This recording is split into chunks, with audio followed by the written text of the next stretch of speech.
Hi everyone, welcome to week 5 of spelling, and today I'm talking to the Aqua group. Now our Aqua group is one of our highest spelling groups. We've got really strong spellers here, so well done. You guys are already awesome spellers, and so we do have more challenging tasks in this group. We do have some new people to this group, and so welcome to those, and hello again to those who've been in this group for a little while. Now this group is all about what I call unaccented final syllables. But what that really means is when we have the ending of a word, sometimes we don't say it very clearly and it's hard to hear what spelling choice we should make. It's basically what we're focusing on. Now in past weeks, we've done a lot of work around the ul ending, like puddle, final, angel. They all have that ul ending, but the spelling choice or the grapheme that we use can be different. So we did quite a bit of work on that one. But today I'm pretty excited when talking about what we call the schwa.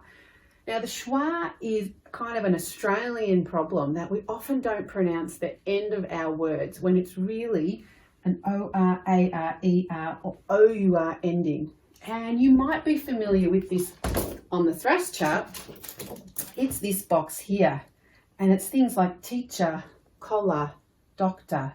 We don't say teacher, collar, doctor. That's not how Australians talk. We're a bit lazy and we chop off the ending and we do an ah sounding.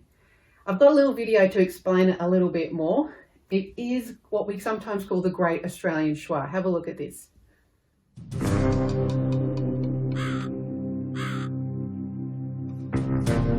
A sound is sweeping across the nation, and it's somewhat hard to hear. You'll have to listen closely. Cup your hand against your ear. You hear it at the end of ladder, in banana and galah.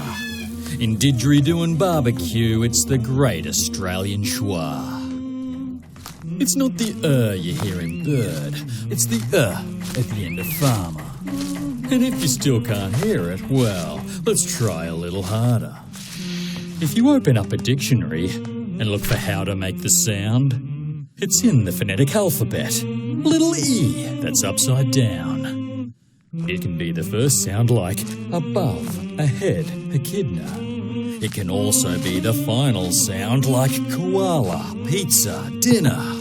Or you can find it in the middle, as in crocodile or fountain, in helmet, or in cannon, or in iron, or in mountain. If you can't tell words have schwas in them, don't yell or cry or growl. Just break them into syllables. Each must contain a vowel. And if the vowel is hard to hear compared to those around it, it's probably a schwa sound. Thank goodness that you found it. And when the vowel is barely there, like a distant twinkling star, well, that little sound has got a name, the Great Australian Schwa. Of all the sounds in English, it's the most common one by far. Not E or oo or ow or ah, it's all about the schwa. So stand tall and proud, Australia, and proclaim it wide and far. There's just one sound that we love most, the Great Australian Schwa.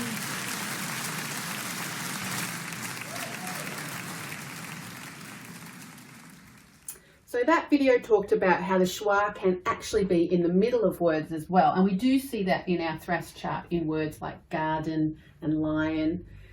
But we are focusing on the endings of words in this group. So we are focusing on where we would want to make an O-R, A-R, E-R or O-U-R choice. So things like teacher, colour, collar, that kind of ending. So your word sort today is all about that. You have a lot of words that follow these 4 ending choices. So your job today, like we've done at the start of previous new word sorts, is to write out all those words onto small pieces of paper or on a big one and cut them up, or you can print the words I've attached for you and cut them up, and you're just having a go at looking at the endings of those words and matching them up to the right heading. So for example, if you've got the word colour which you know ends in OUR, you would slide that under the OUR heading and keep going till you've matched them all up. So that's your task today. We do just have what we call a basic sort, and we'll go on with the rest of the week with our other types of activities. It's very similar to what we've done before with other word sorts, and then we'll keep going with those things during the week. So just a word sort today. You don't need to upload any work. You'll have a chance to really test how we're going with this word sort when we do our dictation sentence at the end of next week. So have a go at that, and I'll talk to you tomorrow about our next activity.